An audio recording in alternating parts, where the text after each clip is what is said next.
Untuk yang selanjutnya, kita akan memanggil Tengku yang memegang nomor urut 1. Kepada Tengku, tempat dan waktu kami persilakan dengan segala hormat.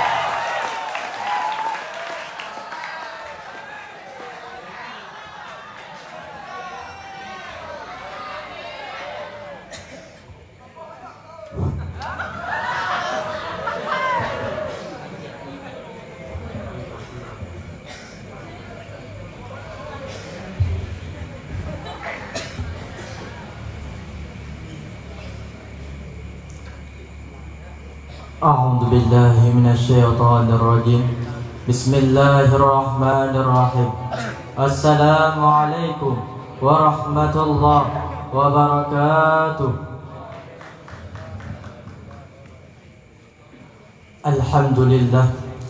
الحمد لله رب العالمين والصلاة والسلام على رسول الله محمد بن عبد الله ومن تبع رسالته والصلاة والسلام على رسول الله وعلى آله وصحبه ومواله أما بعد.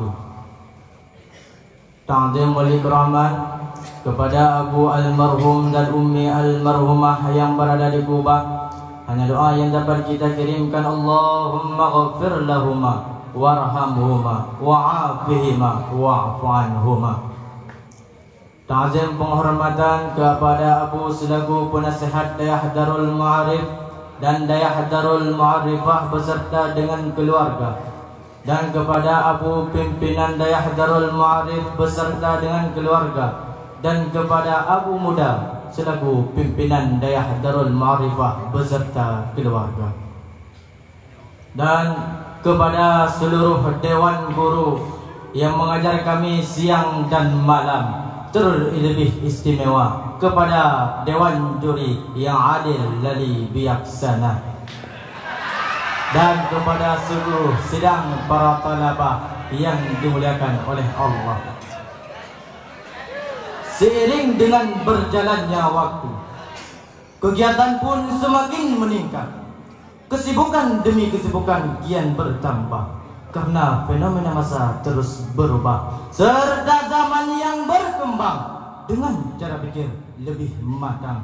Begitulah keadaan kaum sarungan yang telah diukur oleh kemajuan zaman, tidak mengikuti alur perkembangan, tapi menyiapkan diri untuk menjawab tantangan yang semakin hari semakin berkembang, sehingga mereka mampu mencapai kesuksesan dengan prestasi yang gemilang dan ujung-ujungnya lulus sebagai sarjana sarungan. Oleh karena itu, tergugahlah hati kami pada malam hari ini ingin mengupaskan suatu syarahan singkat yang berorientasikan santri harapan bagi negeri. Ma'asyiral muslimin sedang para talabah yang dimuliakan oleh Allah, Rasulullah merupakan sosok pemimpin yang bijak, dihormati dan disegani dimanapun bumi beliau pijak. Kepemimpinannya terus meranjak, terbukti banyak pemuda kreatif dan inovatif yang beliau cetak, membuat Islam meningkat pesat, umat jauh dari maksiat dan sangat antusias dalam berbuat taat. Didikan Rasulullah sebagai realisasi dari firman Allah surah Al-Kahfi ayat 13.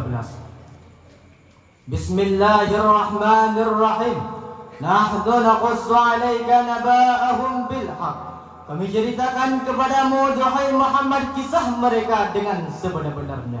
Innahum fityatu amanu bi rabbihim wa zidnahum huda. Sesungguhnya mereka adalah pemuda-pemuda yang beriman kepada Tuhan mereka, dan kami tambahkan petunjuk kepada mereka. Allah Subhanahu wa ta'ala memberikan contoh pemuda di dalam Al-Quran dengan pemuda Al-Kahfi. Mereka adalah pemuda yang memegang teguh keimanannya dan rela meninggalkan kampung halaman demi agama Allah. Tercatat dalam sejarah beberapa abad yang lalu hingga kurun waktu yang tak menentu, terdapat suatu generasi gemilang yang hidup dalam nama Islam serta patut dijadikan contoh teladan. Mereka adalah generasi cemerlang yang jadi jamaah setiap kalangan, di masa mudanya penuh dengan perjuangan, menghabiskan waktu siang dan malam dalam menjalankan perintah Tuhan, berdakwah dengan dorongan iman, mengharumkan nama Islam dan membawa Islam memenangkan peradaban. Para hadirin yang Allah muliakan, seiring dengan berkembangnya zaman, waktu terus berganti siang dan malam. Hebatnya generasi terdahulu berbeda jauh dengan generasi sekarang, yang terkadang hidupnya tak bisa jadi cerminan. Pemuda yang dinilai hebat adalah mereka yang memiliki kapasitas recehan. Pemuda yang dinilai sukses dan keren adalah mereka yang punya peran murahan dan diberikan apresiasi besar-besaran. Bukankah pemuda menjadi harapan sebuah bangsa? Masa depan suatu bangsa bisa dinilai dari para pemuda, di mana mereka akan menjadi tokoh di masa akan datang dan menjadi harapan dari semua kalangan. Karena maju mundurnya sebuah bangsa tergantung pada tangan pemuda, sebagaimana yang telah diutarakan oleh Syekh Mustafa Al-Khalayaini. Inna fi yadi syabab amrul ummah. Sesungguhnya pada tangan pemuda lah urusan umat. Wa fi aqdamihim hayatuha. Dan pada kaki mereka lah kehidupan umat dipertaruhkannya. Namun yang sangat disayangkan, segenap pemuda negara terlena dalam bola indah yang terbungkus dengan kenikmatan semu, sehingga tak sedikit dari mereka yang terjerumus dalam lubang kemaksiatan. Saksikanlah bagaimana para pemuda dalam hidup dan beraksi, pamer aurat mereka anggap seni, narkoba menjadi bahan pokok dikonsumsi, tak ada saldo di dompet untuk transaksi, malah beralih ke mencuri. Bagian pembunuhan juga makin menjadi-jadi. Anak yang tak dikasih jajan sehari malah tega membunuh orang tuanya sendiri. Tak kalah hebatnya dengan zina yang menjadi santapan sehari-hari. Suami tak puas dengan istri, tidur seranjang dengan anak tiri. Mahasiswi yang ingin mencari sensasi berbelok ke prostitusi. Kalaupun si wanita hamil, anaknya akan diaborsi. Setiap hari beritanya terpapar di Prohaba dan Serambi. Inilah fenomena akhir zaman yang menimpa generasi Islam.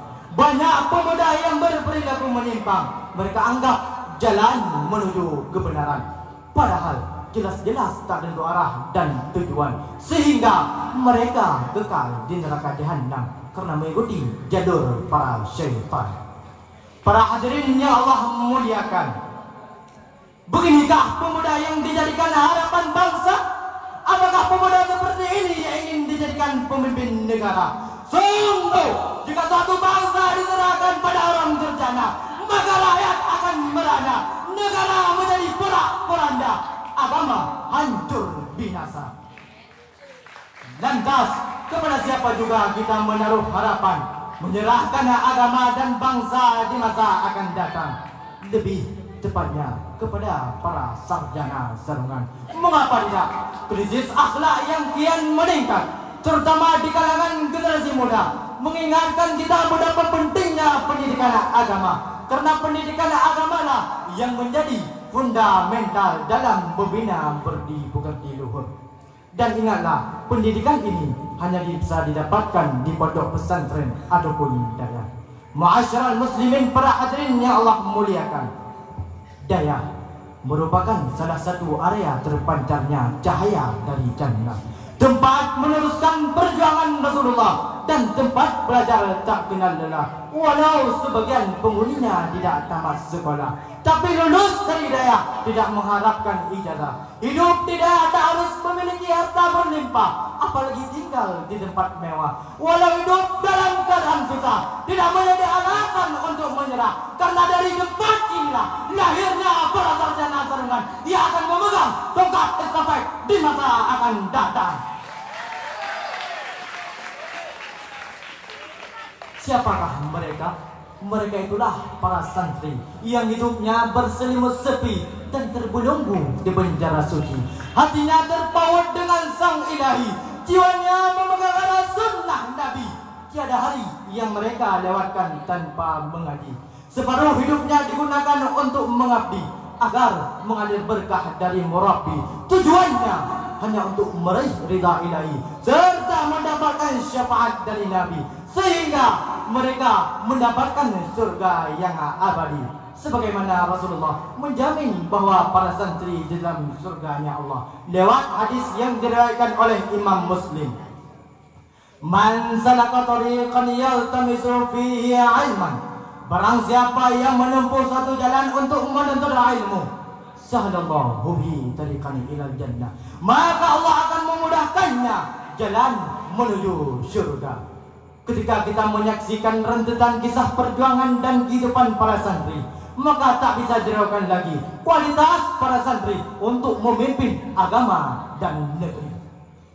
Hadirin yang Allah muliakan, terbukti dalam lembaran sejarah bangsa Indonesia 3 abad setengah dicekam di dalam belenggu penjajah. Air mata, keringat dan darah dikorbankan demi bangsa dan agama Allah.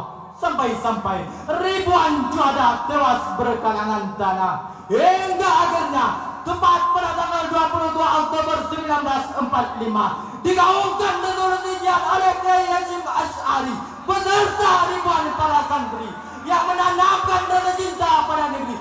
Dengan jiwa yang membara dan semangat yang bergelora, para santri, pahlawan dan ulama berhasil merebut kembali kehormatan bangsa.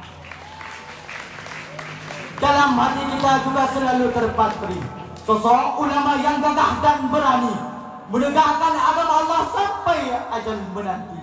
Beliau juga tokoh pelopor aswaja yang sejati, tak gentar melawan Wahabi. Siapapun yang menentang Al-Quran dan Sunnah Nabi, maka rasakan beliau basmi.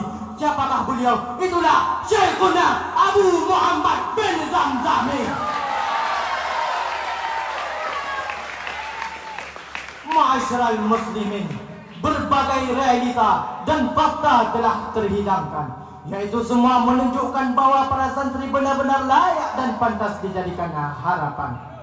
Namun, di balik kegemilangan para santri, dari berbagai pihak muncul beragam reaksi, mencari kesalahan kesana kemari, mulut berwayang lidah yang menari. Kehidupan para santri dibicarakan sampai pelosok negeri. Pemberitaan tentang kaum Sarulan tak henti-henti.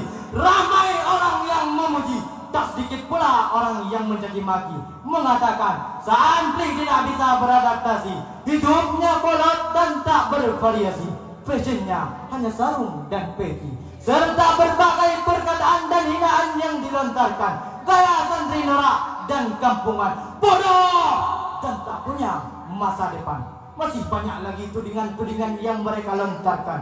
Percuma kalau dijelaskan. Mereka hanya punya mata, tapi tiada penglihatan. Punya telinga, tiada pendengaran. Punya hati, tapi tiada perasaan. Karena jiwa mereka telah dipenuhi oleh kebencian dan dendam yang tiada haluan. Kalaupun begitu, semangat perjuangan tetap berkobar dalam jiwa santri.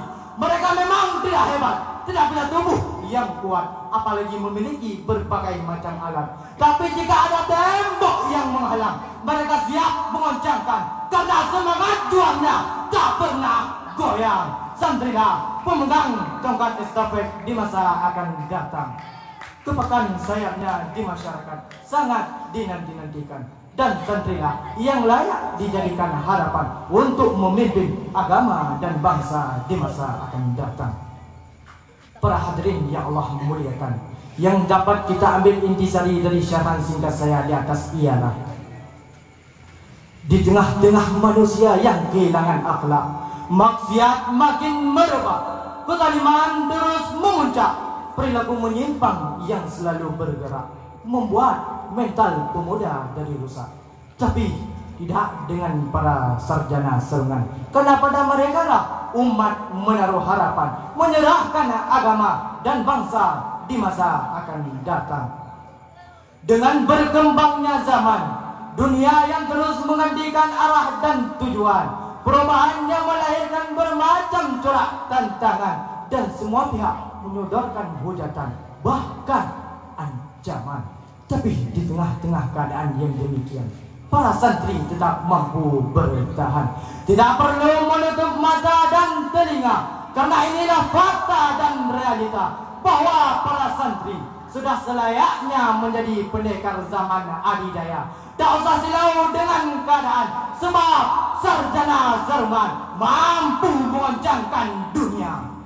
Satu pesan penting dari kami untuk para santri: jangan pernah lelah untuk berbuat baik, dan teruslah berusaha menjadi lebih baik dan bermanfaat bagi siapapun dalam keadaan apapun. Jangan pernah merasa berjasa dengan segala penghargaan yang kalian terima. Tetaplah membumi meskipun keringatmu bercucuran deras tanpa ingin dihargai. Tetaplah tersembunyi karena langit selalu terbuka meski mendung datang mengelabui. Seorang ahli hikmah pernah berkata, ketika kerja keras tak dihargai, maka kita sedang belajar tentang ketulusan. Ketika usaha dinilai tidak penting, maka kita sedang belajar tentang memaafkan. Hadirin yang Allah muliakan, hanya inilah yang dapat kami sampaikan. Akhirul kalam, hadanallahu wa iyyakum ajma'in. Assalamualaikum warahmatullahi wabarakatuh. Waalaikumsalam warahmatullahi wabarakatuh. Dewan Hakim yang terhormat, peserta yang barusan turun yang memegang nomor urut 1 atas nama Tengku Muhammad Haidar Patek, kelas 4D berkabilah Isajan.